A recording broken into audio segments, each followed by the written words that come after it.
America ने UN से Trump की गाजा शांति योजना को समर्थन देने की अपील की। वहीं बीबीसी के खिलाफ ट्रंप की $1 बिलियन मुकदमे की धमकी ने मीडिया जगत में भूचाल ला दिया है। देश में पुलवामा में उमर नबी का घर ढहाया गया और दिल्ली की हवा फिर गंभीर श्रेणी के करीब पहुंची। इधर भारत नेपाल नया रेल व्यापार समझौता दोनों देशों के आर्थिक रिश्ते मजबूत कर रहा है।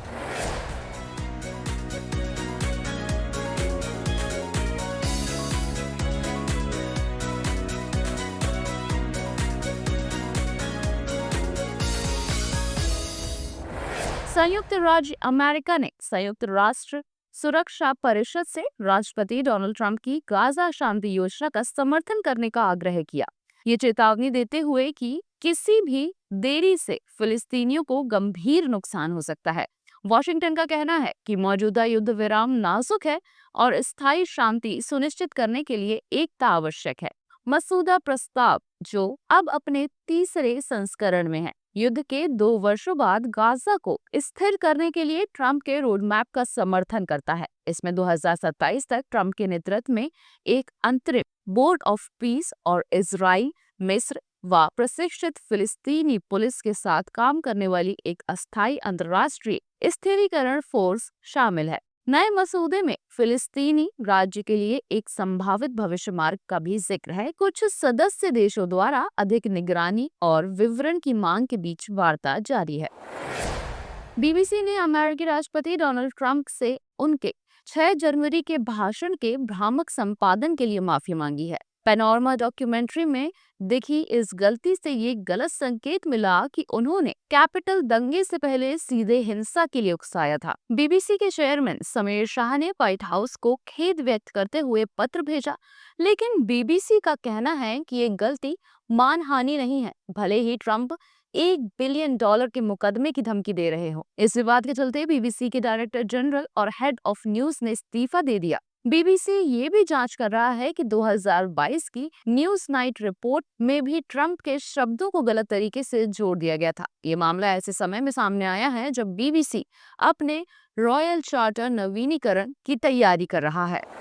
सुरक्षा बलों ने शुक्रवार को पुलवामा के कोयल गांव में स्थित डॉक्टर उमर नबी का घर ढहा दिया। वे लाल किला ब्लास्ट केस के आरोपी हैं। सोमवार को लाल किला के पास विस्फोट में कम से कम 10 लोगों की मौत हुई थी और कई घायल हुए। अधिकारियों ने बताया कि विस्फोटक से भरी Hyundai i20 कार उसी ने चलाई थी और उसकी पहचान उसकी मां के डीएनए से मेल खाकर की गई। अल फलाह यूनिवर्सिटी के असिस्टेंट प्रोफेसर उमर के 2 गिरफ्तार साथियों पर फरीदाबाद में बड़े पैमाने पर विस्फोटक सामग्री रखने का आरोप है। जांचकर्ताओं ने कई वाहन जब्त किए जिनका उपयोग विस्फोटक और हथियार ले जाने में हुआ था। एनआईए और जम्मू कश्मीर पुलिस नेटवर्क की जांच कर रही है और यूएपीए सहित कई धाराओं में एफआईआर दर्ज की गई।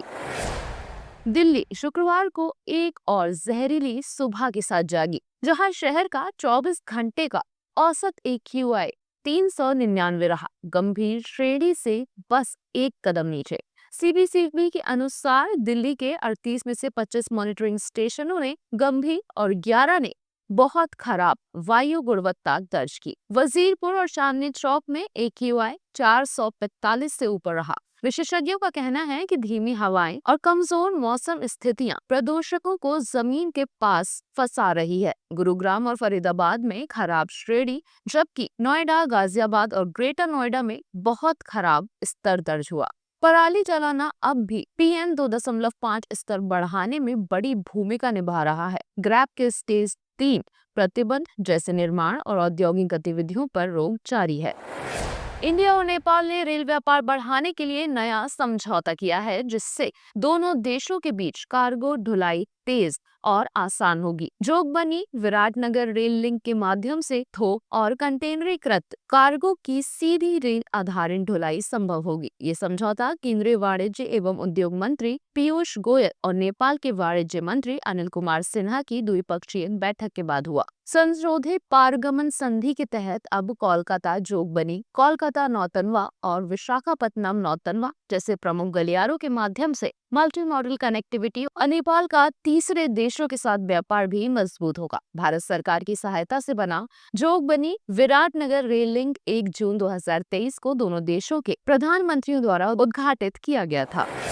आर्टिफिशियल इंटेलिजेंस में भारी निवेश और अनिश्चित कमाई को देखते हुए विश्लेषक संभावित एआई बुलबुले को लेकर चिंतित हैं। चेतावनियों के अनुसार यदि एआई अपने वादों पर खरा नहीं उतरा तो ये बुलबुला फूट सकता है और व्यापक अर्थव्यवस्था को नुकसान पहुंचा सकता है। लिस्बन के वेब समिट में माइक्रोसॉफ्ट के अध्यक्ष ब्रैड स्मिथ ने बुलबुला होने की बात को खारिज किया, ये कहते हुए कि एआई के पास अभी विकास के दशकों बाकी हैं। लेकिन जेपी मॉर्गन की रिपोर्ट कहती है कि मौजूदा निवेश को सही ठहराने के लिए उद्योग को 2030 तक सालाना $650 बिलियन कमाने होंगे।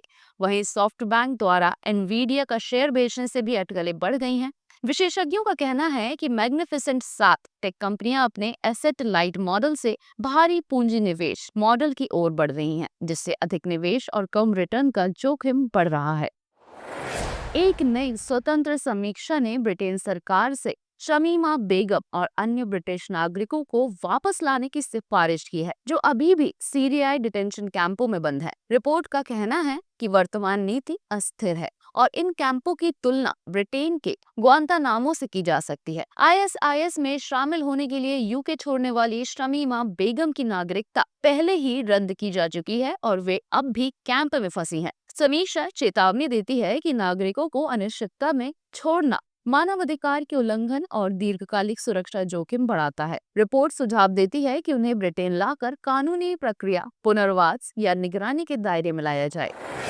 गूगल ने नकली वीपीएन ऐप्स के बढ़ते मामलों पर चेतावनी दी है, जो उपयोगकर्ताओं का डेटा चुरा रहे हैं। सलाह में बताया गया है कि साइबर अपराधी मुफ्त या कम समीक्षा वाली वीपीएन ऐप्स के रूप में मैलवेयर फैलाते हैं। ये नकली ऐप्स भरोसेमंद ब्रांडों की तरह दिखते हैं और फर्जी विज्ञापनों व ऑफरों से डाउनलोड बढ़ाते हैं। इंस्टॉल होने पर ये info stealer, remote access tools और बैंकिंग ट्रोजन सक्रिय कर सकते हैं, जिससे ब्राउजिंग जानकारी, संदेश, वित्तीय डेटा और क्रिप्टो वॉलेट तक को खतरा पहुंचता है। गूगल ने प्ले प्रोटेक्ट सक्षम रखने और संदिग्ध ऐप्स को साइड लोड ना करने की सलाह दी है। रिपोर्ट में ऑनलाइन जॉब स्कैम, फर्जी AI tools, negative review, extortion और त्योहारों के समय बढ़ते शॉपिंग स्कैम की भी चेतावनी शामिल है। ऐसी ही तमाम खबरों को जानने के लिए सब्सक्राइब करें, बेल आइकन को प्रेस करें और विजिट करें हमारी website. Travel India secret sites with Ramayan club, expert guides, comfortable rides and unforgettable pilgrimages await. Visit our website.